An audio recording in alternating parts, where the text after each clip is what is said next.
Bonsoir à tous et bienvenue sur Lorena TV. Ce soir, nous recevons Rémi Pérez. Bonsoir. Bonsoir à tout le monde. Alors, tu es parti de Nilvange il y a quelques semaines à vélo pour rejoindre la Russie. Est-ce que tu peux nous raconter ce parcours? Alors oui, il y a quelques semaines, il y a à peu près 3 semaines.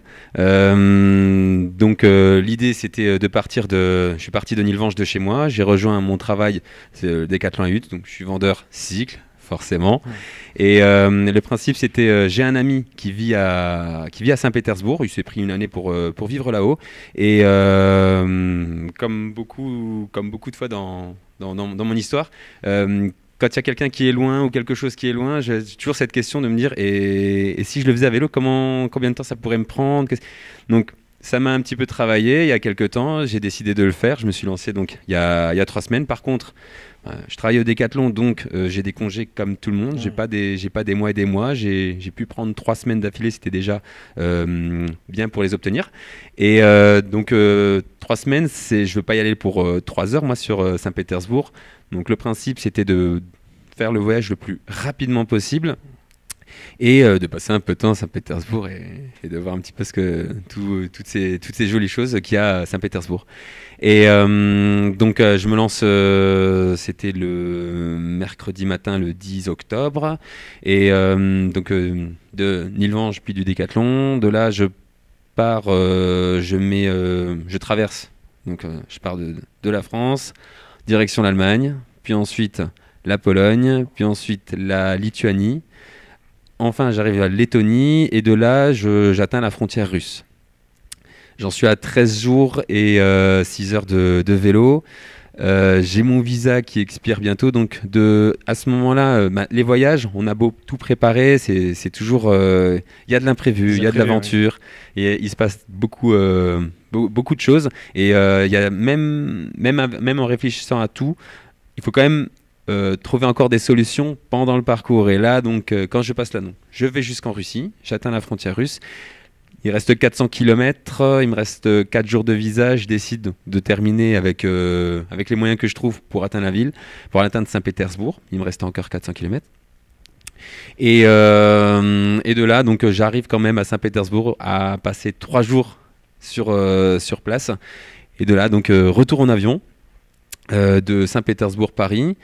Puis c'est pas fini, de Paris il faut encore rentrer en Lorraine, je suis avec mon vélo, le vélo il pose problème pour les trains, il pose problème pour trouver un blablacar, donc quand j'arrive à Paris le samedi soir, il a fallu que je trouve une solution, donc j'ai décidé le dimanche je me lance, je décide de rentrer en vélo. En vélo. Et rentrer aussi également en vélo.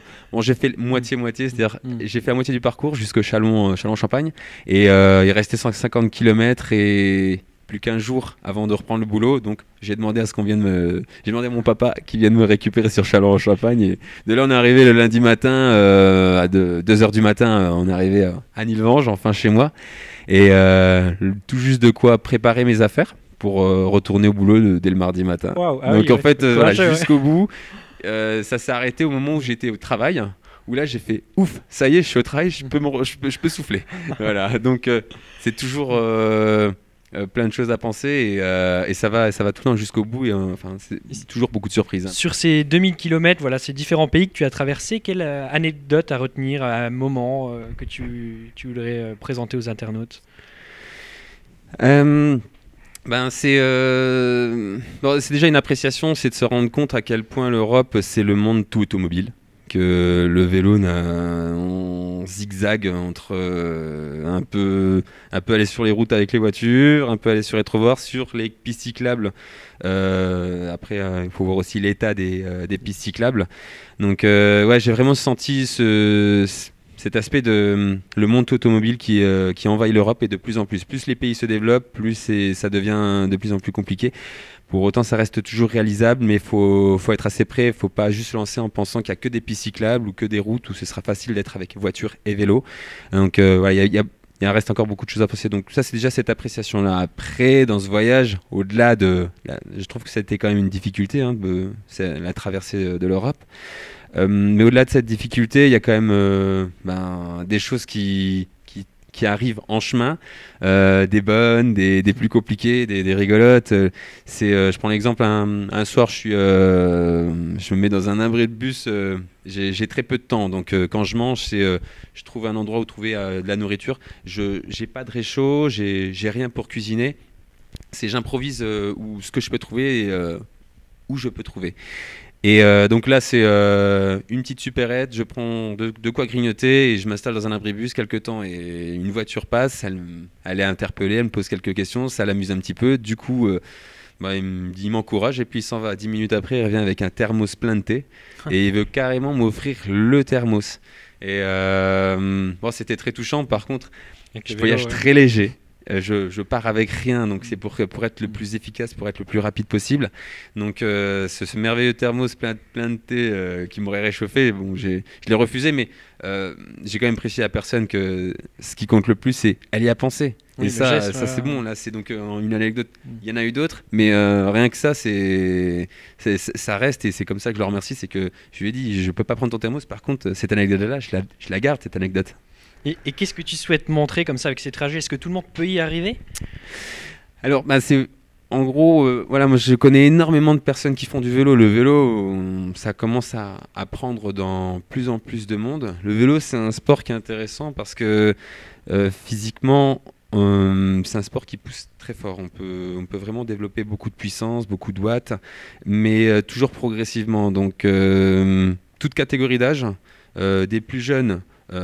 Qui démarrent avec les Drésiennes, tout le monde. Ils iront peut-être pas en Russie directement. Ils vont pas aller en Russie, mais encore qu'il y a, on voit quand même entendre parler de familles complètes qui font des voyages à vélo. Oui, ouais. Et jusqu'aux plus expérimentés qui aussi, on a le temps et on n'a pas besoin d'avoir. C'est progressif, donc on peut faire ce sport comme on le sent. Et ça s'applique aussi pour les voyages à vélo. Là, moi, je suis parti sur un très gros rythme. Si on a un petit peu de temps devant soi, alors moi, j'ai eu la chance d'avoir 3 semaines. Même avec une semaine, j'ai déjà fait d'autres voyages avec 5 jours. J'avais un exemple, voilà, je suis allé à Londres. J'avais que 5 jours et ça a été 2 jours et demi aller. On est resté 4 heures sur Londres avec un ami et on a fait le retour. On a fait le retour en un peu plus de 2 jours. Ah oui. Donc voilà, ça c'est un exemple. Mais voilà, donc après on l'applique à soi et à savoir qu'on peut vraiment avoir de belles surprises en se rendant compte que rien qu'en quelques jours, on peut déjà aller très loin et il n'y a pas besoin d'avoir un entraînement très particulier. C'est juste d'avoir quelques bases, des connaissances et se connaître un petit peu sur un vélo.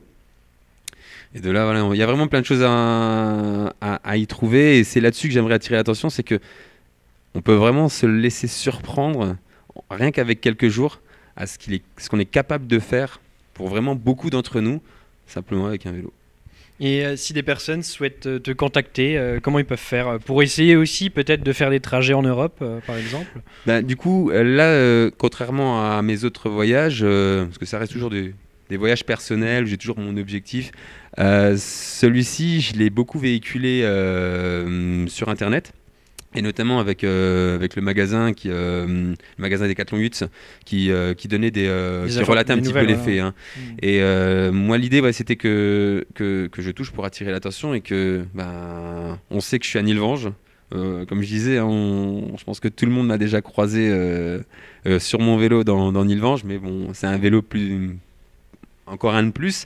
Là justement avec les photos, les images, donc peut-être qu'on me reconnaîtra et donc que ce soit sur la route, dans les rues de Nilvange ou dans le secteur de Thionville, ou plus simplement je suis vendeur cycle, donc c'est ma profession de conseiller sur le vélo, donc évidemment qu'au magasin à Yutz, je suis là justement pour conseiller et puis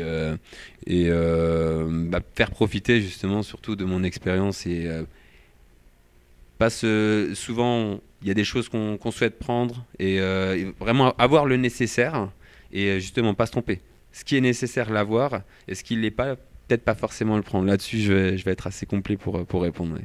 En tous les cas, très beau parcours et de nombreux pays que tu as pu visiter. On te remercie d'être venu sur Lorena TV et on espère, vous les internautes, que vous serez nombreux à vous aussi participer, à faire des trajets comme ça en vélo.